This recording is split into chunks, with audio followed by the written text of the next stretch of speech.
పిచ్చి పిచ్చి వాగుడు వాగి మళ్ళీ మరొక పిటిషన్ వేసి కొట్టారండి. చాలా స్పష్టంగా విస్పష్టంగా ఎటువంటి అవకాశం లేకుండా ఈరోజు అతని పిటిషన్ని కొట్టివేయటం జరిగింది. సరే, మళ్ళీ యథాప్రకారం అతను ఏమన్నా మరలా స్టే విధించారని చెప్పి పిచ్చి పిచ్చి బాబులు వాగి అది మళ్ళీ ఆ సాక్షుడు వేసుకుంటే సరే అదేమవుతుందో నేను చెప్పలేను, కానీ కొట్టేశారు. ద పిటిషన్ ఫైల్డ్ బై జడ శ్రవణ్ కుమార్ గాట్ డిస్మిస్డ్. 3 సార్లు పోయిన తర్వాత కూడా మరలా 4వసారి ముందు అనుమతులు లేకుండా కట్టకూడదన్నారు.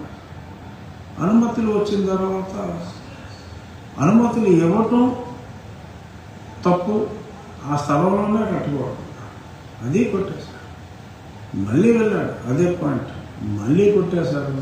ఇప్పుడు 4వసారి అనుమతి ఇచ్చిన వాళ్ళ మీద అనుమతులు రద్దు చేసి చర్యలు తీసుకోవాలన్నట్టుగా మళ్ళీ మరొక పిటిషన్ వేస్తాయి. దాన్ని మళ్ళీ కొట్టివేయటం జరిగింది. డర్రమోహం వేసుకుని బయటికి పోయాడు. ఎందుకంటే ఇంత అన్పార్లమెంటరీగా మాట్లాడలేము, కానీ తప్పదు. అంటే ఒక మత విద్వేషంతో హిందూ దేవుళ్ళు అంటే ఒక రకమైన ద్వేషభావంతో మరి అతని వెనక మరికొందరు నీలి కుమారులు కలిసి మత విద్వేషంతో చేస్తున్న ఈ చర్య, రామాలయం స్థానే మరొక రామాలయాన్ని పునర్నిర్మించుకుంటాం, అది శిథిలమైందంటే కూడా ఏమాత్రం వెనక్కి తగ్గకుండా ఇన్నిసార్లు దాడి చేయటం అనేది నిజంగా అది సహించలేని విషయం. ఎట్టి పరిస్థితుల్లోనూ ఇది సహించేది లేదు. అది పబ్లిక్ ప్లేస్ కాదు అన్నప్పటికీ కూడా ప్రభుత్వ స్థలానికి పబ్లిక్ ప్లేస్కి తేడా తెలియకుండా మాట్లాడుతూ కావాలని చెప్పి ఎంతో సామరస్యంగా అక్కడ పెద్దపేటలో అందరూ కలిసి ఉంటే కూడా ఇతను కావాలని చెప్పి చిచ్చు పెట్టే విధంగా మరికొందరు నీలి కుమారుల ప్రమేయంతో ఇలా చేయటం అనేది చాలా తప్పు. ఏదేమైనా జడ శ్రవణ్ కుమార్ ఆశయం ఒకవేళ పబ్లిక్ ప్లేస్లో ఎటువంటి ప్లేస్ ఆఫ్ వర్షిప్ ఉండకూడదు అనుకుంటే ఖచ్చితంగా నేను జడ శ్రవణ్ కుమార్ ఆశయాలకు అనుగుణంగా మరి రోడ్ల పక్కన పబ్లిక్ ప్లేస్లోకి చొచ్చుకు వచ్చిన చర్చిలు కానీ దేవాలయాలు కానీ ఏదైనప్పటికీ కూడా ఎక్కువగా చర్చిలు ఉన్నట్టున్నాయి. అతని ఆశయాలకు అనుగుణంగా కూడా నేను పనిచేయాలి అనుకుంటున్నాను. జడ శ్రావణ్ కుమార్ ఆశయాలకి, నీలి కుమారుల ఆశయాలకి అనుగుణంగా నేను వర్క్ చేయాలనుకుంటున్నాను. ఈరోజు నుంచే ఓ జడ, నీ ఆశయాలకు అనుగుణంగా రోడ్డుపైకి చొచ్చుకు వచ్చిన కొన్ని నిర్మాణాలని మర్చుకి చర్యలు తీసుకుని నీ మెప్పు పొందే ప్రయత్నం చేస్తాను.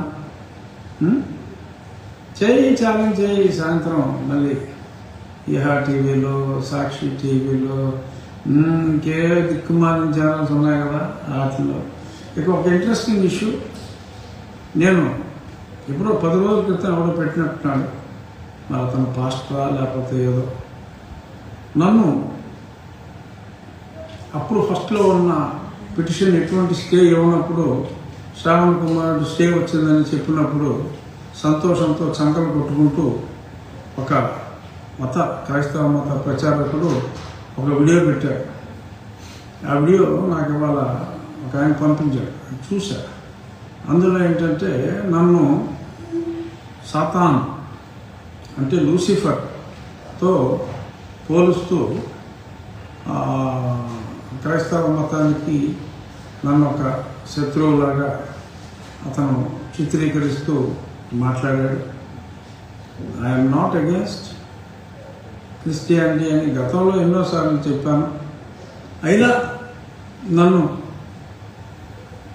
తర్వాత చదివా అసలు ఏంటి ఈ సాతాన్ ఏంటి, ఈ లూసిఫర్ ఏంటని ఈరోజు ఉదయం నేను గ్రాక్లో రివ్యూ చేశాను. Okay, Lucifer, okay, Satan, Lucifer both are same. Is used to live in heaven. దేవుడితో అంటే Jesus Christ is supposed to be the son of God, but Lucifer used to be with the God in the heaven, Eden garden laga heaven lo ఉన్నప్పుడు ఆ గాడ్తో some clash వచ్చి ఈ భూమి మీదకి నెట్టివేయబడ్డట. He use to be one of the angel in the court of God in heaven. ఈ భూమి మీదకి నెట్టివేయబడ్డట. సో జీసస్ క్రైస్ట్ని ఆయన ఎదిరించాడు. అలాగా ఇతను తయారయ్యాడు అని చెప్పి నన్ను ఒక బైబుల్ క్యారెక్టర్ లూసిఫర్తో, అదే మన మోహన్ లాల్ గారి సినిమా కూడా వచ్చింది Lucifer 1 and 2. Of course both were super hits. So ఆ మోహన్ లాల్ క్యారెక్టర్తో నన్ను ఒక మత ప్రచారకుడు పోల్చడం జరిగింది. నేనే దానికి బాధపడతలేదు, అలాగని సంతోషం కూడా పడతలేదు. బట్ ప్రజలు తెలుసుకోవాలి ఈ లూసిఫర్ గురించి కూడా. నేను వారికి వ్యతిరేకంగా ఎటువంటి చర్యలు తీసుకోవట్లేదు. అయినప్పటికీ కూడా ఈ రకంగా మా దేవాలయాల మీద పడుతూ, న్యాయబద్ధంగా నిర్మించుకుంటున్న మా దేవాలయాల మీద పడుతూ నేను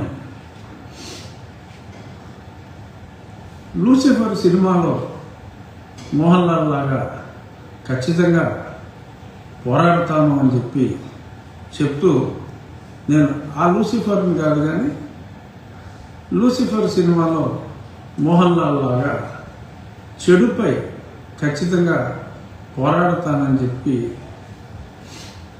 క్రైస్తవ సోదరులందరికీ మాటిస్తున్నా. అంటే మీ మీద పోరాడతానట్లా, తప్పు ఎక్కడుంటే అక్కడ డెఫినెట్గా, అంటే మా మతం మీద విద్వేషం చూపిస్తున్న కొందరిపైన అందరూ తెలుసున్నాం, అన్ని మతాలని గౌరవిద్దాం. అలా కాకుండా మా మతం మీద మీరు విద్వేషం ప్రదర్శిస్తే గతంలో లాగా మీకేదో పెద్ద పవర్స్ ఉన్నాయి, మీకేదో పెద్ద కేసులు పెట్టేస్తే మేము చేతులు ముడుచు కూర్చోవాలి అని కూర్చోకుండా మీ సమాధుల విషయాలు తవ్వుతాం, మీ చర్చ రికార్డు బయటికి తీస్తాం.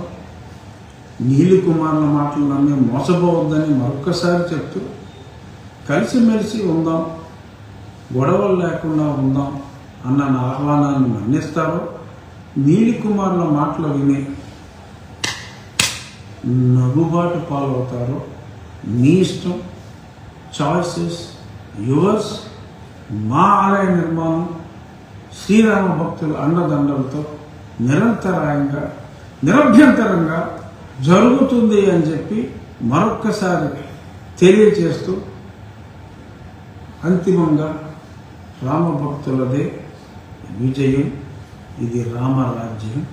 రామరాజ్యంలో శ్రీరామ భక్తులదే విజయం. నిన్ననే ఎన్నికల్లో కూడా అది చాలా స్పష్టంగా ప్రూవ్ అయింది. రానున్నది, ఉన్నది, రానున్నది కూడా చక్కటి అరమరికలు లేని రాజ్యం అని తెలియజేస్తూ, thank you Shravan for your relentless effort in making all of us unite. అందరినీ 80% మంది ప్రజల్ని ఒక్కటి చేసిన ఆ 4 నీలి కుమారులకు, వారిని సపోర్ట్ చేస్తున్న సాక్షి ఛానల్ వాళ్ళకి మరొక్కసారి ఎలా చేసిన వారందరికీ నా ధన్యవాదాలు తెలియజేస్తూ